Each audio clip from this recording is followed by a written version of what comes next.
It's Antjuan Simmons. It is. Yeah. Hopefully somebody Antjuan saw Simmons, the promo. Yeah. What an introduction. We are only professionals over here, Antjuan. There we go. We keep a high class over here. Antjuan, how you doing today? Thanks for joining us, man. No, I'm doing good, man. Thank you for having me. I'm excited to be on the show. You know, I've seen a couple guys and coaches and stuff come on and speak with you guys, so I'm excited to be here. There we go. And none of them texted you to not avoid the show at all costs, so that's good. Yeah. We're rolling, dude. I think we're doing good. Yeah, that's a good start. That's what I'm talking about. So, Antjuan, you last month, started at Michigan State as a graduate assistant. In the very first year of the Mel Tucker era, you were a captain, obviously starting linebacker, storied career at Michigan State. First question off the top, what has it been like settling into your role as a graduate assistant? It's been completely new, being a player versus now being a coach, looking at the game, the team and everything from a different aspect. It's completely new, but it's something that I've been wanting to do for quite some time now since I was actually a player on campus. So I'm just excited to be here, excited to have the opportunity to be able to give back to the program and make the program better. What do they got you doing over there? I mean, I know it's a very broad question, but yeah, like give us like the LinkedIn page right now. What's your day-to-day like over at the program? Working with the linebackers, man. There we go. Helping Hayes out, helping the guys out, other coaches, wherever help is needed. That's where I'm trying to be at. Provide value in any aspect I can. So, Antjuan, take us behind the scenes of what it's like your first week on the job. You're coming in. This is your first time with a job on an NCAA staff as a coach. I'm guessing there's some sort of training and compliance stuff. What are like the first few days? What is on your plate in that span? A lot of paperwork, making sure you're good. You don't have any issues, none from the past, or no issues as far as like recruiting and everything like that. Make sure we're abiding by NCAA rules and regulations. And first couple of days was not gonna say like bullets flying past me, but things were moving pretty fast. The good thing was I kind of had the chance to get up there right before spring ball started. Get the playbook. Get myself reacclimated. Get to meet all the new faces around, speak to the players and everything, get a feel for everything before spring ball started. I had about 2-3 days of that, and then spring break hit, and then spring ball came. So the good thing was though that spring ball hit right there, so I was able to hop in and kind of just go. And spring ball is we practice 3 times a week. So it's not like the season. So I actually will have this spring to get my feet completely up under me, get a real good grip on the playbook, and also getting to know the guys and the program and stuff. Just learning, to be honest. Like you guys said, this is my first time being on this side of the game, and I'm excited to be here. So I'm just trying to soak everything up and do as best as I can. And how hard is that to be on the other side now? I mean, you're only 3 years removed from playing. Like, is it hard not to really be out there? Like, do you ever see a receiver, just walk by you and you just want to lay the wood on him as he's coming across you? Okay, that's good. All right, keep them on their toes. Yeah. Good. Oh, yeah. No, I still have that. I still talk trash to the guys. Actually, Kobe was talking trash to me during the weightlifting a couple of days ago. He betted me that I couldn't do an exercise with this really heavy, strict band. And at first I was like, no, I'm not going to do it. You got it, man. That's for you guys. I'm not messing with it anymore. And I couldn't help myself. I had to put the darn band on and actually do it. And I did it. But afterwards, I'm like, wow. God, man. Yeah, right. I don't know if I missed this. Still got it, though. You still got it. Just a little bit. So, Antjuan, you were a player. Obviously, you see things differently, or you're in a different part of your life. You're younger. For some people, maybe less mature. When you are in a coaching role, you have different responsibilities, different ways of looking at things. What is something now as a coach whether it's something you learned in the last few weeks, whether it's something you learned when you were high school coaching. What's something you know now as a coach that you wish you knew as a player?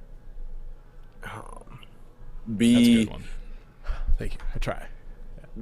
Yeah, that was good. Oh man, I'd say being extremely like critical of yourself. You know what I mean? Being honest with yourself.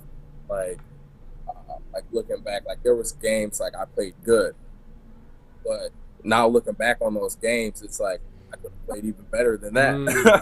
You know, so you know, just really understanding the game. Right.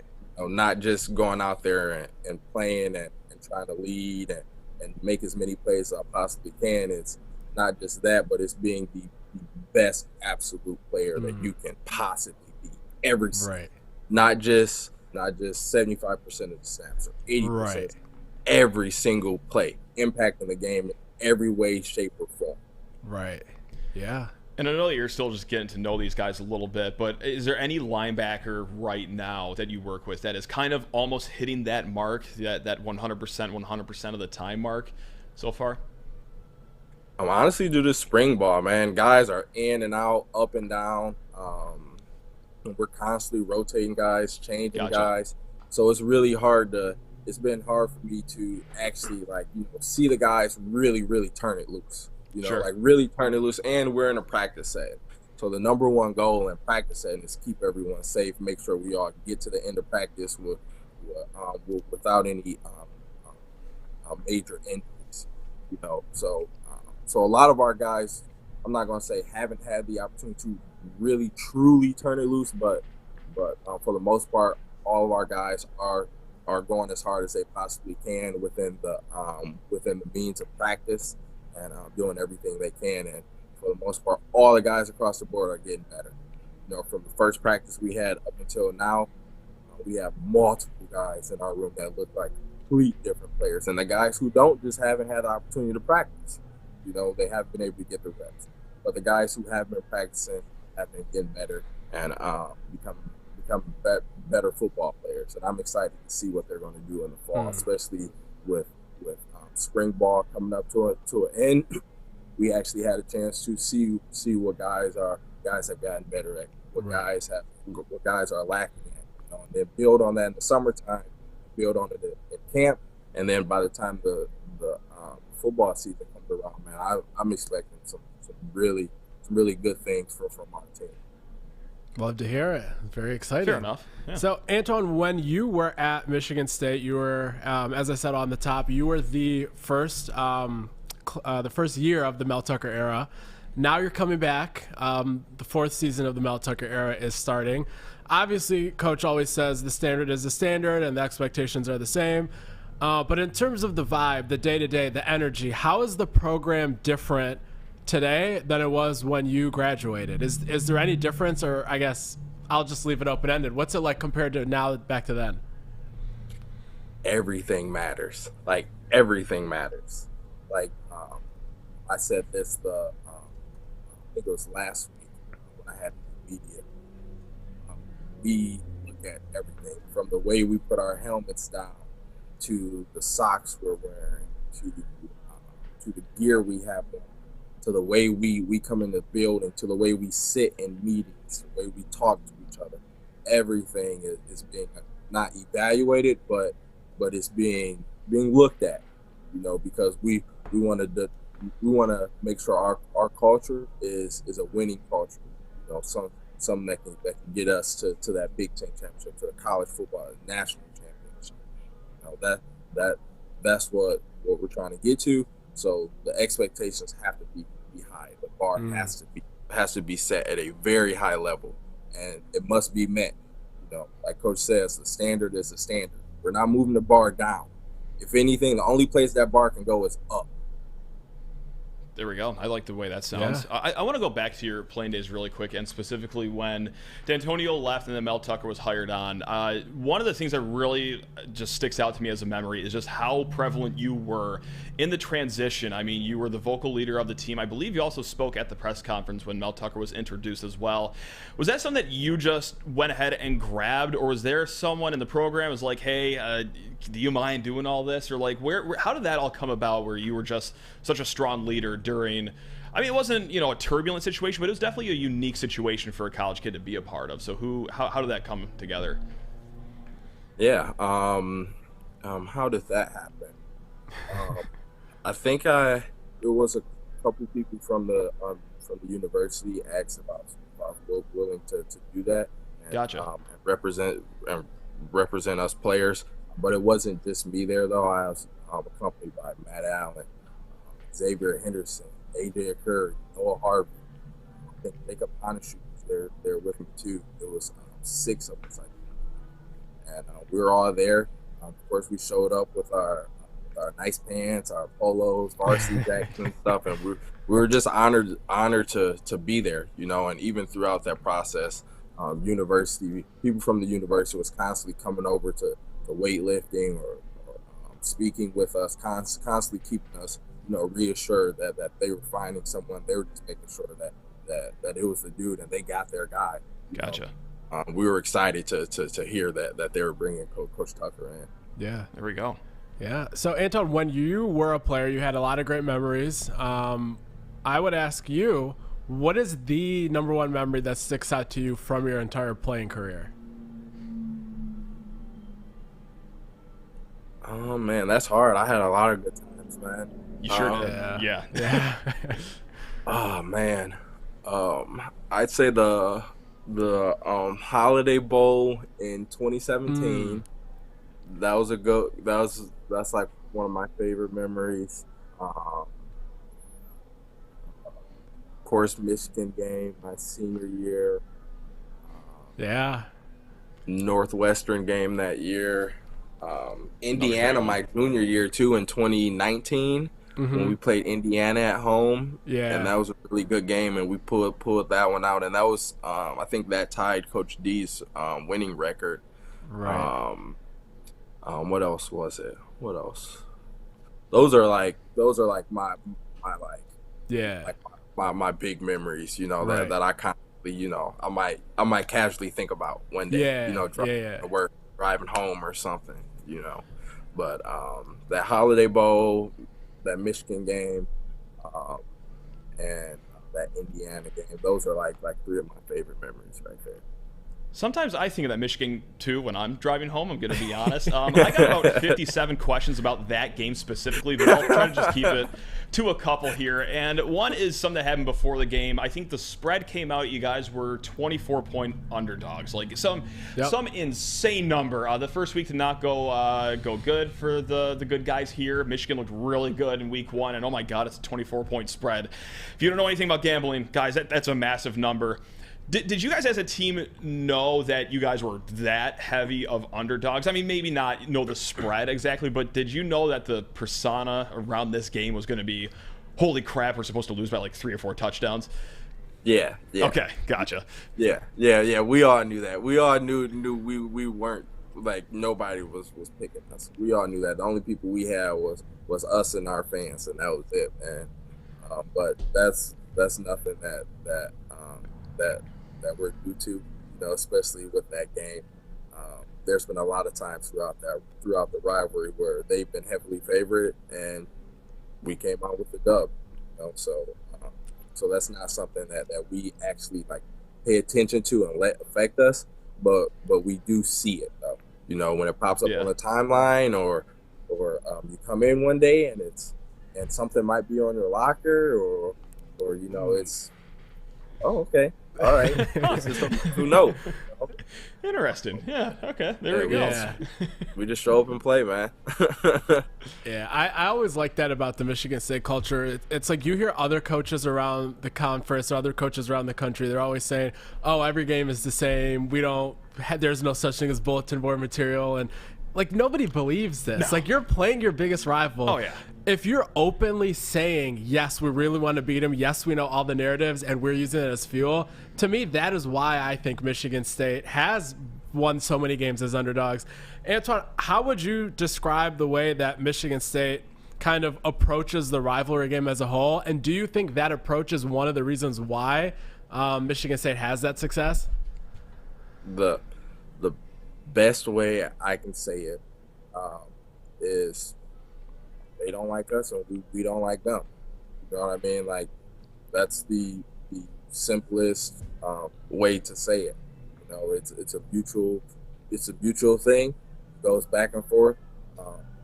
So yeah, I don't want to ruffle anyone's feathers. Okay, here's question number 2 out of 57 about that game that I have for you right here. I'm going to try not to get you in the hot water here, but after the game, a game where you had, I think it was like, 98 tackles, you had a few pass breakups, like you did everything on defense that game, and then after Michigan quarterback Joe Milton was asked about you, and then Tennessee great Joe Milton, that is, he was asked about your performance, and he said, "Who's that?" Now, me, from my house, I cackled so loud it woke up the entire neighborhood when I saw that quote. But I gotta know, like, when you heard that after the game, where you kind of changed the trajectory of that game, what was your reaction? I just have to know. Yeah, I gotta know. Yeah, I'll tell you the story how I found out. Actually, I was just getting back. We just got done celebrating. I think I was at my locker or something. Rocky had just got done doing media, and he was like, "Hey man, I just want to let you know that the quarterback Joe Milton, he didn't know who you were." Like, okay, like, I'm like, huh? Like, yeah, they asked him in the press conference if he knew who you were and like if you were any good or anything, and he was like, no, like he didn't like know who you were. And I was like, oh well, I'll address that in the conference. But I mean, we got Paul Payne in our locker room, so who cares? Oh man, that's one of my favorite memories of just this rivalry in the last like decade or two. Like that was it was like, here, I'll say this, not you. It was just peak Michigan. Like yeah, it was great. Yeah, that is the one sentence summary of Michigan. Oh, it was amazing. Like, we just got tatted at home as 3.5 touchdown favorites, and I'm just gonna play the who's that game. Yeah. Like that's the card. Just admitting they don't watch okay. tape. Okay, right. Who needs tape? Yeah. Tape schmape, you know? Yeah. So right.